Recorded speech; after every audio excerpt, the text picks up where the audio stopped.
So, the Bloodlines 2 game has been delayed, and Project Hardsuit Labs, so what they're called, Hardsuit Labs, is not developing it anymore. I thought, oh my gosh, what's happening? You know, they haven't really been giving us a lot of information, and I'm not out here to fearmonger or poo-poo things. I guess I'm just here to talk about it, how I feel about it, especially as someone who's such a big fan of this game franchise and just in general World of Darkness and the tabletop series, and who also is a big fan of Mitsoda. I follow him on Twitter, which will bring me to the next part of this video. But also someone who, was really happy. I haven't really enjoyed video games for a long time, like newer ones, I suppose. I replay a lot of my old games. I don't really branch out and play new games much anymore. So, the few uploads I do on my channel or streams is kind of all I can really give right now towards video games. They just been a bit disappointing, I suppose. So I thought, this could be fun. I found an old Brian Mitsoda thing where he posted it on Twitter. You can go check it out if you check out his Twitter. And he did a kind of like an interview, I guess. He got questions, fan questions about the Ocean House Hotel level. And he gave answers. And I thought, wouldn't this be really fun to read, I guess, and share with you guys. So yeah, this will be a quick, easy to digest video. And I hope that you guys have fun, listening to me talk. And that's kind of the video. I know, low effort, right? I will continue the Vampire Shadows of New York playthrough. I'm going to try to record it again. I think I might have figured out what was causing the audio-video desyncing issue with my last few videos. So I'm going to give it a go again. Because streaming, I can't really...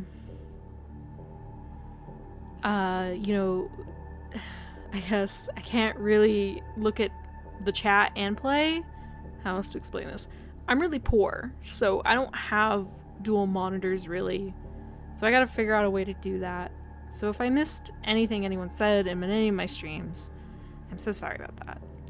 But anyways, let's get back to this interview or questionnaire he did, and yeah, let's read his answers. So here's the first set of answers. Nagloper asked, "My question. My favorite part of the game is the Ocean House Hotel part. I'd basically like to know anything interesting about the making of that level, like for example, whose idea the level was. Did the level turn out the way you thought it would?" And Brian Mitsoda replied, "Ocean House.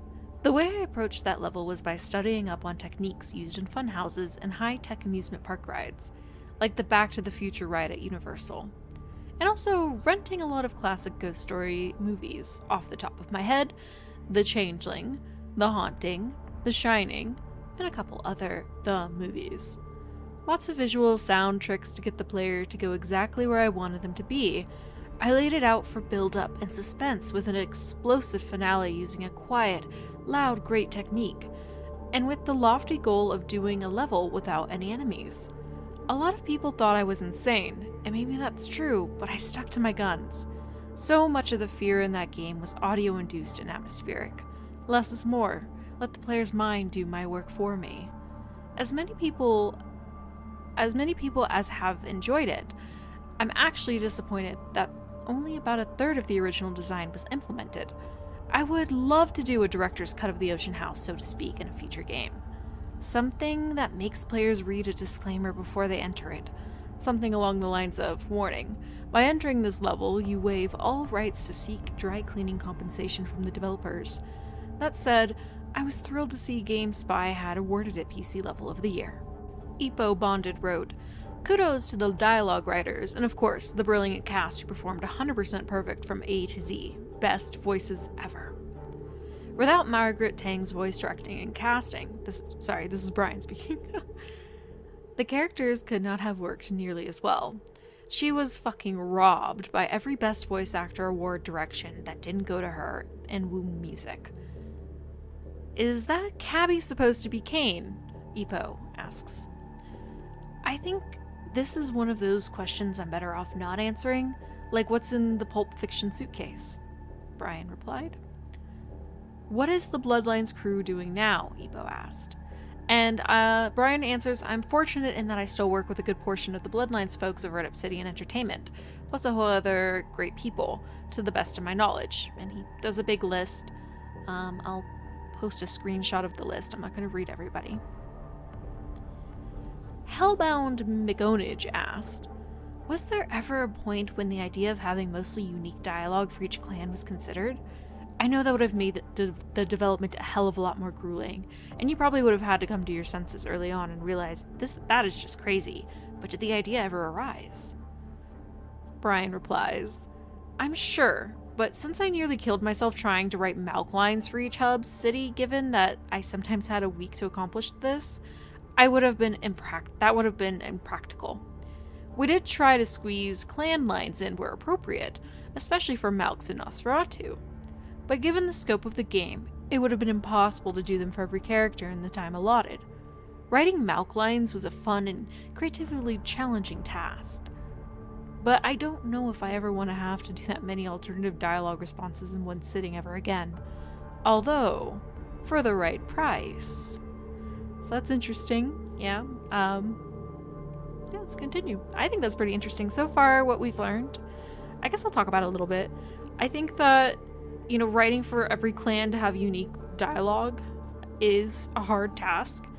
And I'm hoping that with the new Bloodlines game, maybe they have more people on that task, so it's not just left to a few handful of writers to do it.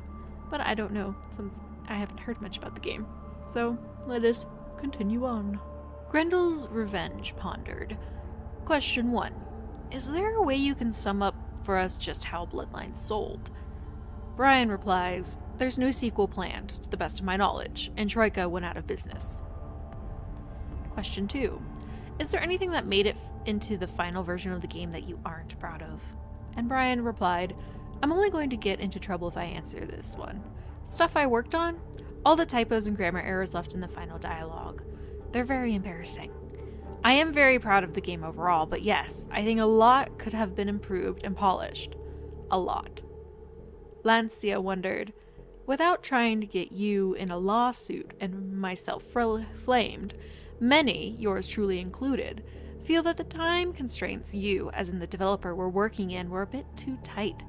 What were those last weeks of development really like?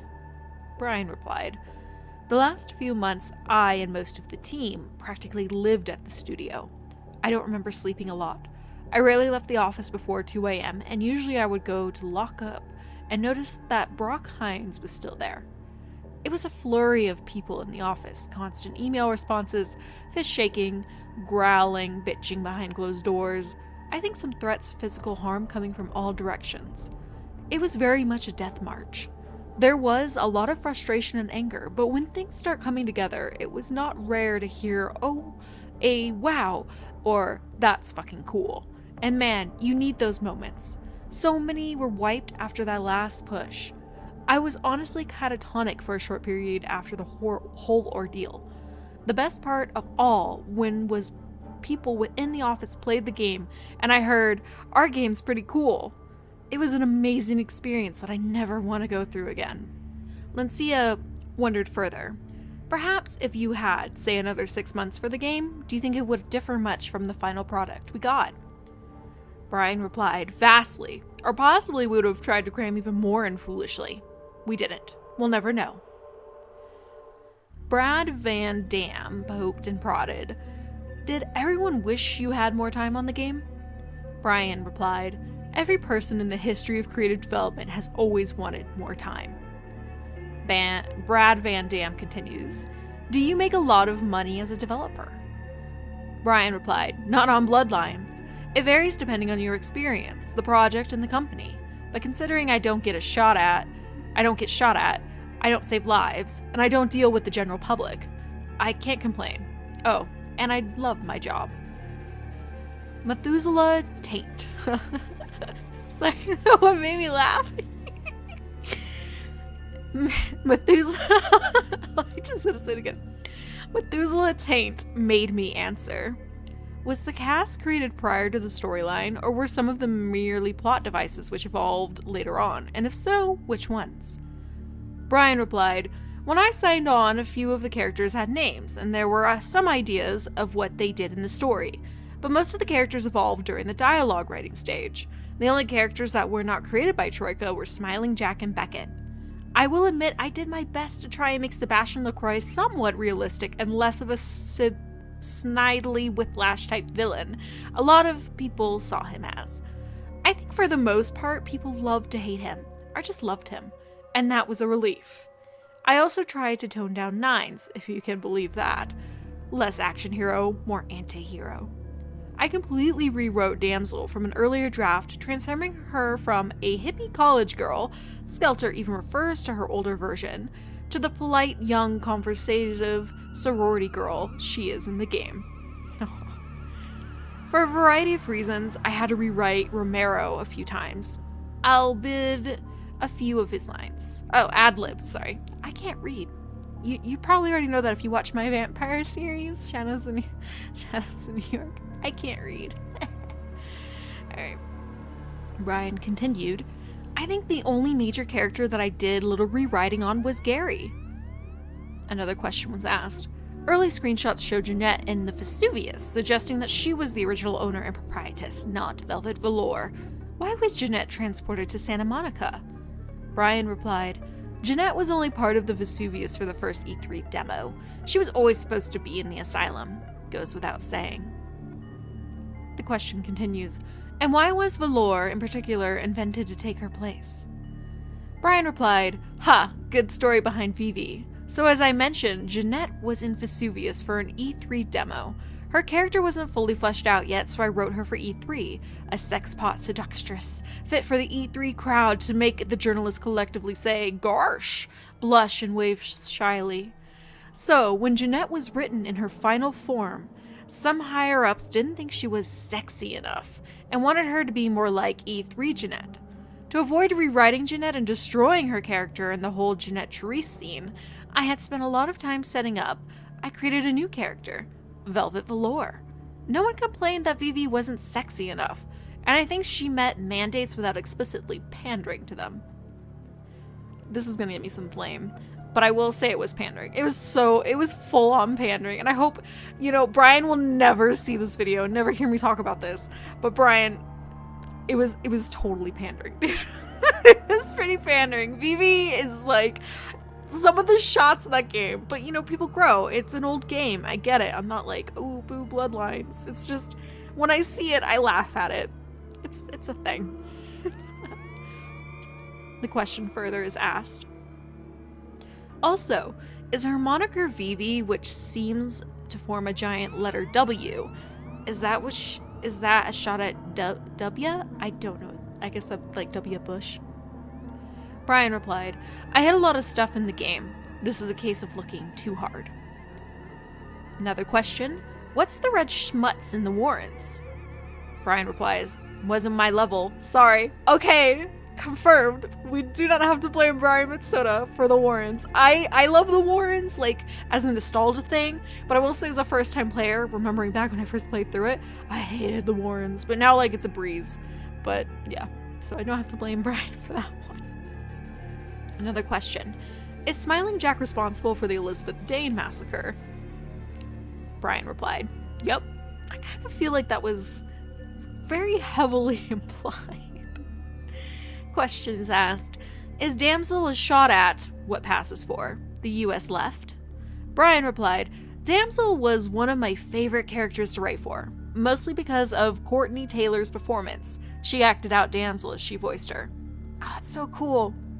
Damsel is a shot at people who get behind movements and defend them rapidly, no matter how impractical or unsuccessful they seem to be. Wait, is that it? No, I just enjoyed writing a character that was fun to piss off. She is fun to make mad. Another person asks, the thin-blooded fortune teller Rosa was a great character.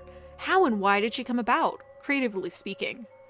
Brian replied, Rosa, also voiced by Courtney Taylor, as a matter of fact, came about because I read in White Wolf's Thin Blood manual that certain Thin Bloods could gleam the future, and I just played with that concept. I thought it would be neat to write a character who wouldn't make sense until you were done with the game. I think that's really cool. I think that's super cool. Another person asks, is David Hatter of the Lucky Star Motel a self-portrait? That's kind of a mean question. Brian replies, yikes. No, I don't look like, sound like, have anything in common with David Hatter whatsoever. And my script actually was produced. So that's the end of part 1. Let's scroll down to part 2. And here we go. Von Getta wanted to put an end to all debate. Is creating the Therese Jeanette characters, was it full intention of the designers to make the reason for a character ambiguous? As in to keep us guessing? What I mean is that there has been an endless debate as to whether there is only one woman with a dual personality disorder, or whether there were actually 2 women. Do I have to say spoilers? I've talked about Jeanette and Therese with a lot of people, but never publicly, so here goes. First of all, Jeanette and Therese's origin is loosely inspired by an ex-girlfriend. Oof. And true to the source, there is only one physical being. While inspiration didn't suffer from the same affliction, Therese has multiple personality disorder, currently called dissociative identity disorder, I believe. And I studied cases to make sure she was portrayed somewhat accurately. Several people have figured this out from the dialogue, but what it boils down to is Therese was isolated and sexually abused from a very young age. To deal with this trauma, her seclusion, she developed a sister. So I guess Jeanette isn't real. So Jeanette was never a real person. Later, she would use Jeanette's personality to behave in a manner not fitting the obedient daughter's side that was Therese. After the murder of her father, she was institutionalized. There was already suffering from the disorder when she was embraced, but with the Malk blood, the Jeanette personality is so fully developed and so intertwined with Therese's psyche that neither can be considered the dominant personality. And the Jeanette side is no less real than Therese, and neither realizes the other exists within the same body. There is a lot of debate in the psychological world about the reality of this disorder and its portrayal in popular culture, but in the world of vampires, it's not open for debate. Interesting. Okay, that was a very long reply. Adrian's question is easily answered. I'm curious to know if the Bloodline Ocean House was in any way inspired by the real-life Ocean House in Santa Monica, California. Brian replies, no. Willier asked specifically, were there plans to do more with the Havens that were not finally implemented? Is that right? Finally? Yeah. Finally implemented. And was there more plot with Heather planned at one point? Her removal from the plot is rather abrupt. And hey, anything else that you thought was really neat that had to be cut from the game? Brian replies, there were too many Havens, and I believe there was a discussion of more, but I'm so glad it stopped at discussion. Heather was always supposed to be removed from the plot at a certain point. Unfortunately, there was no time to give Heather a proper final scene. I wrote her with several takes to be used in the sequence, but I don't even think we had time to do animations for the scene, much less a cutscene. Had we done a sequel, I would have found a way to bring Heather back for a proper send-off, cough, dream sequence, cough. As for other stuff that got cut, I actually think more things should have been cut. There were a few things here and there, but it would be pointless to reference them since they were cut. Several NPCs were axed before recording for the best, and I wrote a ton of conversations for NPCs in the world, never recorded, just fluff, but still amusing. I recycled a few of these for the radio and TV scripts. And Mercurio, we re-recorded a bunch of his lines because the originals were deemed too profane. Oh, and Chunk, I think we had to cut his idols. I'm sure someone can check, but Chunk was supposed to talk about stuff he was eating on his monitors, and they may be the funniest lines in the game thanks to Darren Norris, Chunk's voice actor. So, that's kind of sad, my Chunky, no! Mucha asked, this brings me to my last question. If you knew things would have turned out the way they did, would you have got out of bed in the morning with the same enthusiasm which we can see within the game, or would have been a total different approach? Brian replied, nope, I'm pretty much a workaholic, and I really enjoy what I do. That said, I'm trying not to come near death on my current project. Wizard of Thay asked for, what part of the game gave you the most pleasure? Brian replies, watching the actors bring the script to life, working with some of the people I worked with on the project, and hearing that people enjoyed the game. The question continues. Is there any one feature that you wish you could have added? And Brian replies, an Xbox port. Wizard of Thay asks further, favorite line of dialogue? Brian replies, I'm bad at this. How about you? Thay then asks, what would you do with the box? Brian says, slap the words Grand Theft Auto on it. Moon Mad pointed out, most of the things I wanted to ask have already been posted, but would a quest from Andre have been added if there was time? There's apparently a sound file that says he'll send you an email, and there is a file for a computer at Confession, the club in downtown, where the owner sounds like they were going to be Sabat. Was there to be a connection? Brian replies, every character had the email line. They were safety lines, in case something had to be added at the last minute. And no, it wasn't going to be used. Moon Mad asks, which quests and how many didn't make the final cut? Brian replies, none, though Gary's email quest was nearly cut. Honestly, I think it should have been cut. It doesn't really add much to the game other than kind of drag it out. I'm Vincent Gallo pointed out, what was up with the extreme length of the Hollywood sewers level? Bloodlines is a hell of a game, but I dread that part of every playthrough. Brian says, see my previous comment about should have cut more. Crazy Legs asked, were the character models based on real people or were they just designed to look nice? I'm asking because I think I recognize a few of them. Brian says, it's not uncommon for models to use real people, or modelers to use real people as a basis. I'm not an artist, so I don't know which ones they might have been inspired by. Edged asked for, I would like to ask you, what do you think about a possibility of reprogramming getting the Bloodlines SDK? Brian replies, you'd have to ask Activision. They own Bloodlines and all its assets. Emma T kept it going with, were most of the buildings, especially the ones across from the Ventru Tower, supposed to be used for quests? And why do the Skyline apartments have 7 inside floors and 4 outside floors? Well, I totally botched that question. Brian replies, the building opposite of the Ventru Tower was the library, which was cut early on. I had no idea about the Skyline. Emma T asks, was there ever an option for siding with the Spot? Personally, that's the mod I'm working on, so I'm interested in that. Brian says there was not. Had we done a sequel, that would have been a definite possibility. Emma T asks again, how could Rolf Toten be in jail and be bailed by Lily? As someone who has been arrested, I didn't know you could get an arraignment with a judge at night. Brian says, keen observation. What's that behind you? And then finally, the last question she asks, or they, he, whoever, he, she, they. Are all herbal references coincidental, or is it just for some extra California feel? Brian replies, like sayings? Oh yeah, California is full of herbal stores run by ex-Chinese military. I thought this was common knowledge. Someone else asks, were the female Malkavian suits supposed to represent visually the unconscious knowledge of a character's role in kindred society through the stages of the game? Brian replies, I think the Malk female outfits were designed by progressively show more and more digital skin. It burns hit home with. Most of what I'd like to know has already been asked by the others, so I'll ask about the future. Are you or any of the other principal designers working on anything interesting?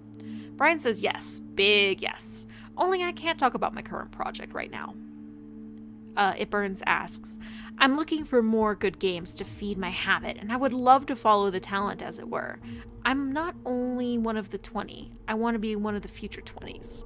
Brian replies, and I want you to be one of the future 20s. Also, I want there to be at least 500,000 sets of future 20s, and a lot of us are at Obsidian Entertainment now. Keep watching our site for more details. Razzie wanted something of this one. Anyways, there's a bunch of stuff I could ask, but since there's already a lot of questions out there, I'll stick with one. Sure, the Malkavian dialogues are fun, but it's the TV man and the stop sign that had me laughing for hours. Were there any other jokes like these considered during the production? If so, why were they deleted? Brian answers, did we consider other stuff like this? Yes, we wanted to do more with the Malks, and had it been just a Malk game, we could have. But there's only so much time and so many resources to go around. Interestingly enough, I wrote the stop sign in 2 minutes. and the scripters implemented it in 5.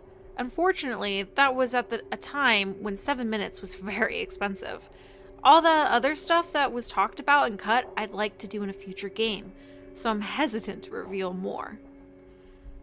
Montneur ended the set with. But what about the other ones?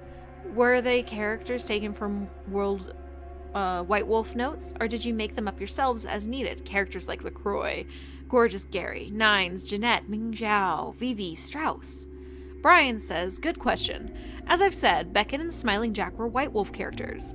As for developing the others, that was up to the writer and designers. I wrote over 70 of them, including LaCroix, Gary, Jeanette, and Therese, Nines, Damsel, Beckett, Vivi, Kane, Heather, Isaac, Chunk, Pisha, Mercurio, Larry, Samantha, Jiwen Jia, Yuki, and Blood Dolls. The radio script, and the news, and a lot of ambient stuff. I think that covers the stuff I had the most fun with. TJ Perillo wrote Jack, Ming, Skelter, and a few other NPCs. Chad Moore wrote Strauss and wrote and edited some NPCs. Thanks again for all your questions. It's a pleasure to see that there is still a strong community for the game 1 year after its release, and I appreciate everyone's questions and comments. It was a pleasure. My sincere thanks, B. Mitsoda. I hope that you guys enjoyed that. I enjoyed reading it. Sorry I flubbed up some stuff. I'm really bad at reading, as you know. But I had fun, and I hope that, you guys had fun having me read it. Yeah, I think that'll do it for this video. I'll kind of keep this one short and sweet. Go check out Brian Mitsoda's Twitter if you want to go find this site linked for yourself. He's got it still posted up, and he links music every now and again on his Twitter, and it's pretty good. So go check that out too if you're a big music buff. I like his music. I like his taste. It sounds really cool. And I just like him in general as a writer. I think he's a really great writer. I'm really saddened that what happened to him. I don't think he deserved it.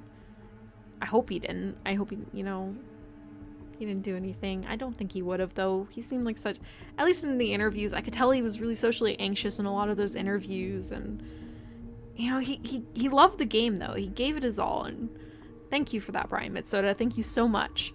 Alright, if you like this video, please give it a like. If you like the content on my channel, please subscribe. And as always, here we go, can I do it? Maggots love you, but not as much as I do. Love, your malicious corpse.